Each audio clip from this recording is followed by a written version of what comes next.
Hello दोस्तों, स्वागत है आपका अपने ही यूट्यूब चैनल किस्से कहानियों की ऑडियो लाइब्रेरी पर।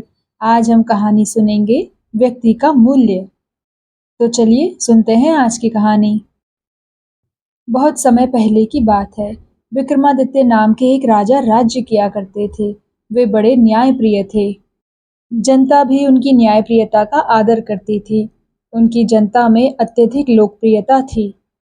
परंतु उनकी लोकप्रियता से देवराज इंद्र को चिंता हो गई और उन्होंने राजा की परीक्षा लेने का विचार किया।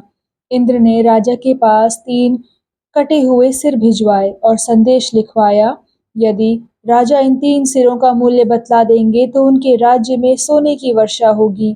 यदि बतला देने में असमर्थ रहे तो राज्य में भयंकर तबाही होगी। सिरों को पाकर और संदेश प्राप्त कर राजा सोच में पड़ गए। उन्होंने सिरों को दरबार में रखवा दिया और कहा, जो भी सभासद इन 3 सिरों का मूल्य बतला देगा उसे भारी पुरस्कार दिया जाएगा। सभी सभासदों ने सिरों को उलट-पलट कर देखा। उन्हें तीनों सिरों में कोई अंतर नजर नहीं आया और तीनों एक जैसे ही लगे। कोई भी सभासद मूल्य नहीं बता सका। लाचार होकर फिर राजा ने पुरोहित को बुला भेजा।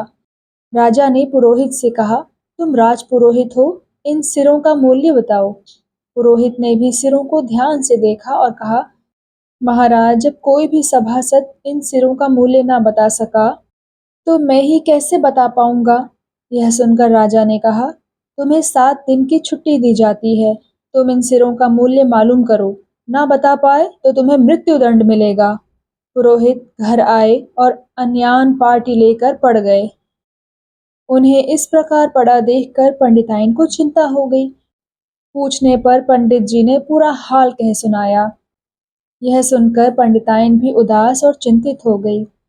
वह मन में विचार करने लगी कि अब यदि सिरों का मूल्य मालूम न हुआ तो शीघ्र ही पंडित जी को मृत्युदंड मिल जाएगा। मैं वह दिन अपनी आंखों से न देख पाऊंगी। फिर पंडित जी के न रहने पर मेरे जीवन का ध्येय ही क्या है। अतः मुझे भी अपने प्राण त्याग देने चाहिए। यह सोचकर वह नगर के बाहर नदी की ओर चल पड़ी। नदी किनारे बैठकर पंडिताइन विलाप कर रही थी और मरने की तैयारी कर रही थी कि तभी भगवान शंकर माता पार्वती के साथ उधर से गुजरे। उन्होंने पंडिताइन को विलाप करते देखा। इस पर माता पार्वती ने शंकर जी से कहा, हे भोलेनाथ, ये पंडिताइन विलाप क्यों कर रही है। यह सुनकर शंकर जी ने कोई जवाब नहीं दिया। इस पर पार्वती माता ने फिर कहा, हे भोलेनाथ, इस स्त्री पर अवश्य ही कोई विपत्ति आई है और आपको इसकी समस्या का समाधान करना ही होगा। शंकर जी ने बहुत मना किया लेकिन पार्वती माता ना मानी। तब शंकर जी ने पार्वती का रूप सियारिन का बना दिया और स्वयं सियार बन गए। इस प्रकार रूप बदलकर शंकर जी एवं पार्वती माता नदी के किनारे पहुंचे। उस पंडिताइन ने सियार और सियारिन को देखा। सियार बड़ी मजे से ठहाका लगाकर हंस रहा था और हूं हूं की आवाज कहकर शोर मचा रहा था। यह देखकर सियारिन बोली, हे सियार, आज तुम इतने खुश क्यों हो जो इस प्रकार हंस रहे हो। यह सुनकर सियार ने कहा, सियारिन, आज खुशी का दिन है। अब खाने के लिए भरपेट भोजन मिलेगा। इस पर सियारिन ने पूछा, सो कैसे। सियार बोला, राजा इंद्र ने राजा विक्रमादित्य के पास परीक्षा लेने के लिए 3 सिर भिजवाए हैं और कहला भेजा है कि राजा उनका मोल बताए। यदि राजा उनका मोल बता देगा तो उसके राज्य में सोने की वर्षा होगी, अन्यथा गाज गिरेगी और राज्य में तबाही मच जाएगी। यह तो निश्चित ही जानो कि राजा सिरों का मूल्य नहीं बता पाएगा और राज्य में तबाही मचेगी, खूब लोग मरेंगे और हमें खूब खाने को मिलेगा। कहकर वह फिर आनंद से हंसने लगा। सियारिन ने सियार से पूछा, क्या तुम सिरों का मूल्य बता सकते हो। इस पर सियार ने कहा, हाँ बिल्कुल। सियारिन बोली, तो बताओ। सियार ने कहा, मैं नहीं बताऊंगा, क्योंकि यदि कोई सुन लेगा तो सारा खेल बिगड़ जाएगा। सियारिन को विश्वास न हुआ और वह बोली, आप कुछ भी नहीं जानते। यदि जानते होते तो सब बता देते। इस समय कौन तुम्हारी बात सुनने के लिए यहाँ बैठा है। इस पर सियार ने कहा, तो सुनो, मैं सिरों का मूल्य बताता हूँ।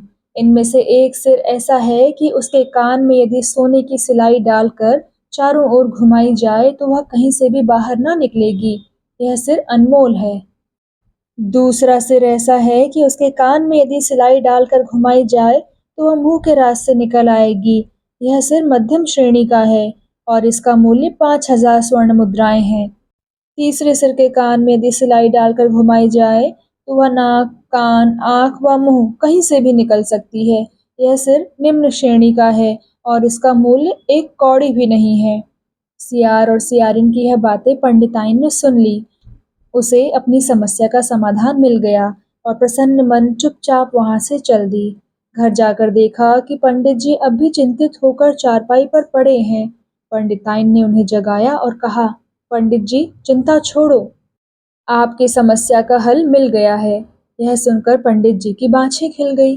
वे भगवान को धन्यवाद देते उठ बैठे और कहा, पंडिताइन, शीघ्र बताओ, उन सिरों का मूल्य क्या है? इस पर पंडिताइन ने कहा, महाराज, उठकर स्नान, ध्यान और भोजन कर लो, फिर आराम से बैठकर बताऊंगी। पंडित जी ने स्नान, ध्यान किया और भोजन करने बैठे। पंडिताइन ने उन्हें सब बातें बता दी जो कि सियार ने सियारिन से कही थी। पंडित जी भी सुनकर बहुत प्रसन्न हुए। रात्रि का समय हो गया था और पंडित जी और पंडिताइन सो गए कि सुबह राज दरबार में जाकर राजा के सामने सिरों का मूल्य बतला देंगे। अगले दिन सवेरे पंडित जी उठे और उन्होंने स्नान, ध्यान, भोजन आदि किया। वस्त्र पहने, दुशाला कंधे पर डाला और दरबार की ओर चले। कचहरी भरपूर थी। पंडित जी ने राजा को प्रणाम किया और कहा, महाराज, हमारी समस्या का हल मिल गया है। सिरों को मंगवाया जाए। सिर दरबार में लाए गए और पंडित जी के कहने पर एक सोने की सलाई भी मंगवाई गई। पंडित जी ने एक सिर उठाया और उसके कान में सलाई डालकर उसे चारों ओर घुमाया। सलाई कहीं से भी ना निकली। यह देखकर पंडित जी बोले, महाराज, यह सिर किसी अत्यंत गंभीर आदमी का है और यह अनमोल है। लाख स्वर्ण मुद्राएं भी इसके लिए कम है। फिर दूसरे सिर में कान के रास्ते सलाई डाली और घुमाई। सिलाई मुंह से बाहर निकल आई। यह देख पंडित जी बोले, महाराज, यह किसी मध्यम श्रेणी के व्यक्ति का सिर है और इसका मूल्य 5,000 स्वर्ण मुद्रा है। फिर पंडित जी ने तीसरे सिर को उठाया और कान में सिलाई डालकर उसे घुमाया।